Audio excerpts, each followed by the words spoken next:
What's going on, everybody? You know, I was gonna make this video originally into what was gonna happen after the breakup of the United States, but then I decided that would have more holes than Swiss cheese, so I decided let's not do that, shall we?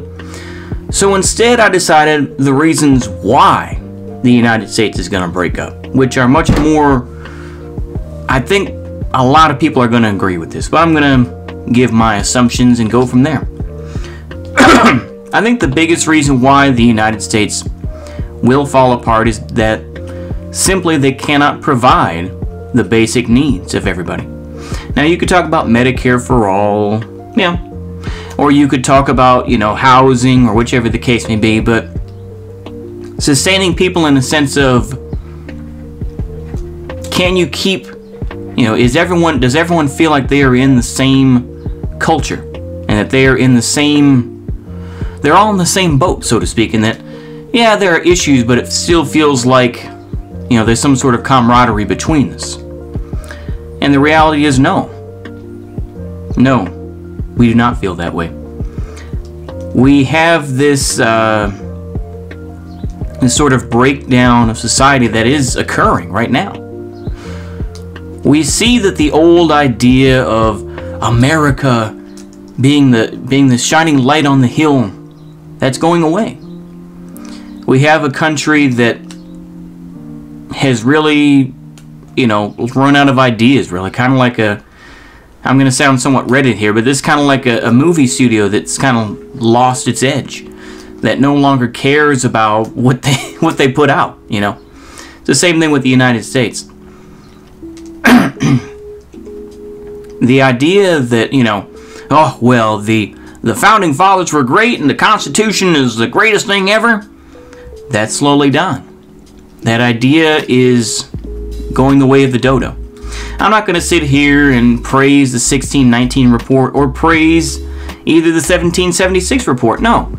I think both are just, you know, legendary cope for trying to cover up for the problems that this society, as it exists today, cannot deal with.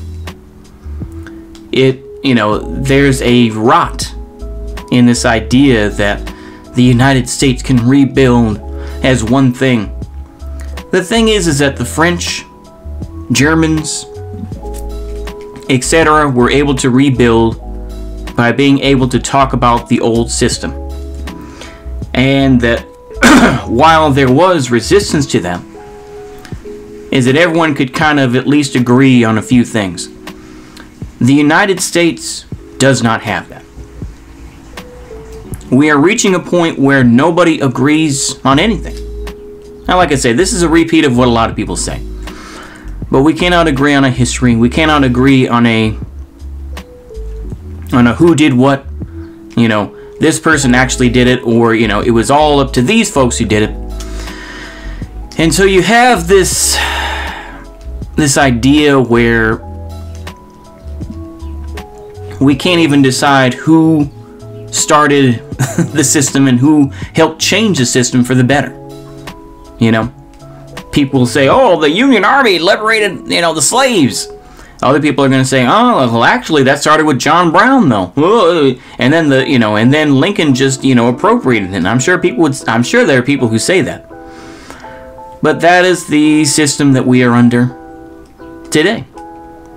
You know, I'm not going to sit here and cry about statues and everything else. It's pointless. I say that while they point to, you know, some statues here. This is a post-war Germany. Some great footage that I found, you know, on YouTube about it. And I was like, you know what?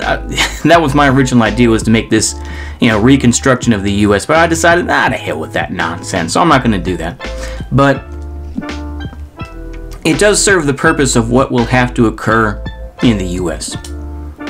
You know, I think we see, you know, economically, the hyperinflation, the real lack of ability of the U.S. to really portray itself, you know. And we see that the military, now the thing is, I mean, I could easily say SJW, but the thing is that it's the idea that we have to give enough lip service. That's the real idea of it. We have to give enough lip service to, to these identities, right? Whether that's racial, whether that's sexual. We have to give enough lip service to it, but then still try to maintain the system that we have. And we see that, these lip service measures, are plain and obvious that they are breaking down the cohesion of a society. So, like I said, once again, I was never going to make this a comprehensive video on why the US will fall apart, but I wanted to make this a video about why this is going to occur. So this is not meant to be a comprehensive, let's cover every single aspect. I'm speaking in generalities. I'm trying not to speak to a specific side of left-wing or right-wing. Although, if you listen to this, people are probably going to say, he's got a right-wing bias. But you could say the same thing about, how the police treat minorities, whether that's so-called, new Africans or melanated people, if you want to use it that way, POC. Look, you got to give me some credit. I'm just a dumb honky, all right? I got my biases, all right? I admit it. Let's go ahead and finish this up, though. The U.S. is incapable of dealing with the actual disease versus these symptoms. It's as simple as that. The U.S. is unable to deal with the problems at hand, whether that, that stems from capitalism, whether that you want to say that stems from the inequalities that exist in this country, the huge size, the fact that so many of us are fat, uneducated, or it's just the fact that we got that we basically just got so comfortable in our system that we didn't see the writing on the wall, or we just ignored the fact that that we allowed and that we pushed for China to retake the mantle that they've already had, retake the mandate of heaven, because that's the reality. Is that China has revamped itself and made itself into this powerhouse that is going to take over. Along with Russia to a different degree. Like I say, that's something that you could really get into, of how how the Russian and Chinese relations will work in the future. That's a matter of opinion, but we do know that the U.S. is going to go through some sort of at least attempted balkanization, because I think that the problems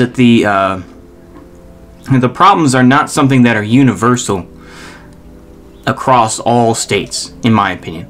There are some places that are just rural and require a lot more tender and care versus a city that requires a lot more of a firm hand to get things under control.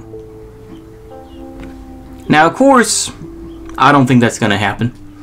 I was reading about Chaz again yesterday. I was looking at the Wikipedia page because I was interested to see. I had no idea that the kid who was killed by the security forces of Chaz. By that point, it was changed to Chop, I believe. But anyway, along with his friend, they were both from, I believe, Los Angeles, and they had basically decided, a week beforehand to come up there and start vibing up there, because I guess they figured it was going to be free, this and that.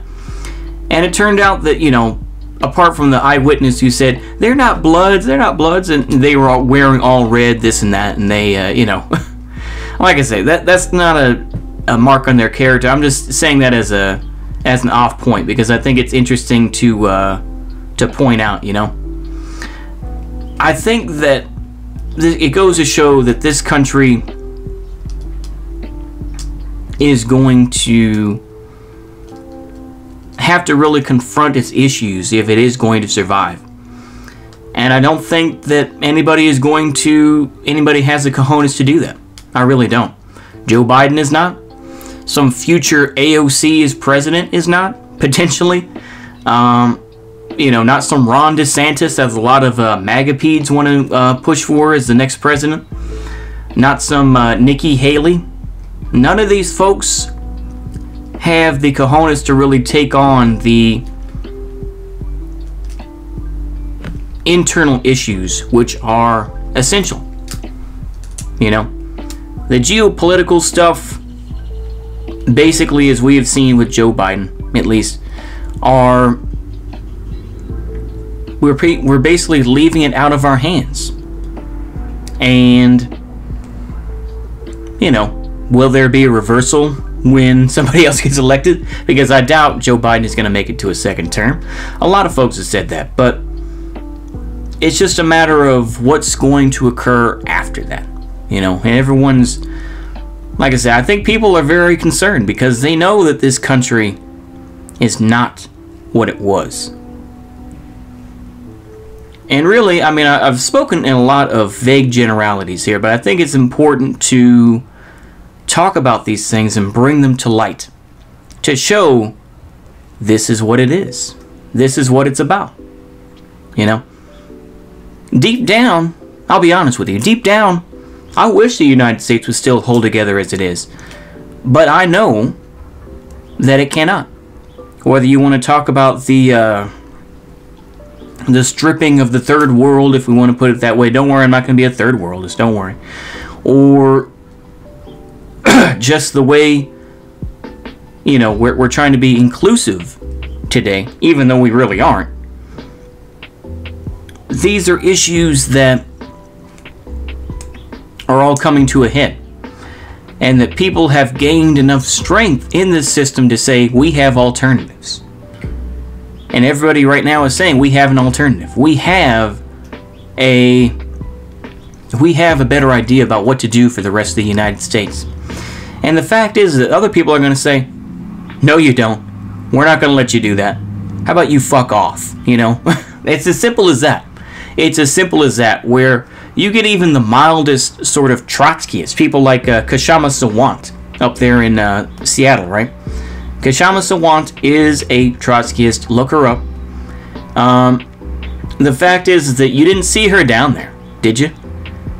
I didn't see her down there doing that stuff.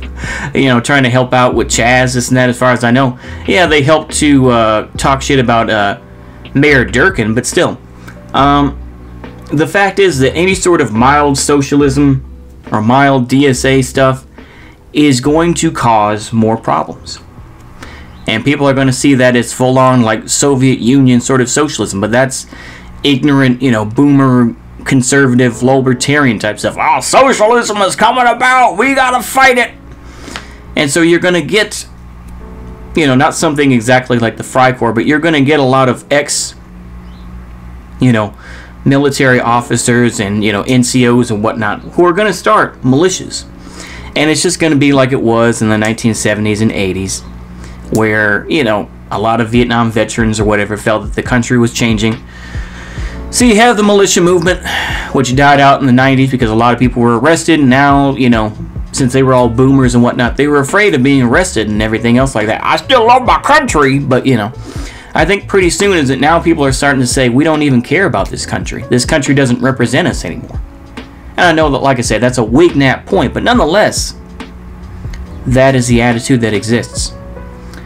And I think that's all I really have to say. I'm going to end here on this footage of a guy that's getting, I think this is one of those trials where they're trying to bring about, trying to figure out if they're like a fellow traveler or whatever, the different designations that they had for being a Nazi.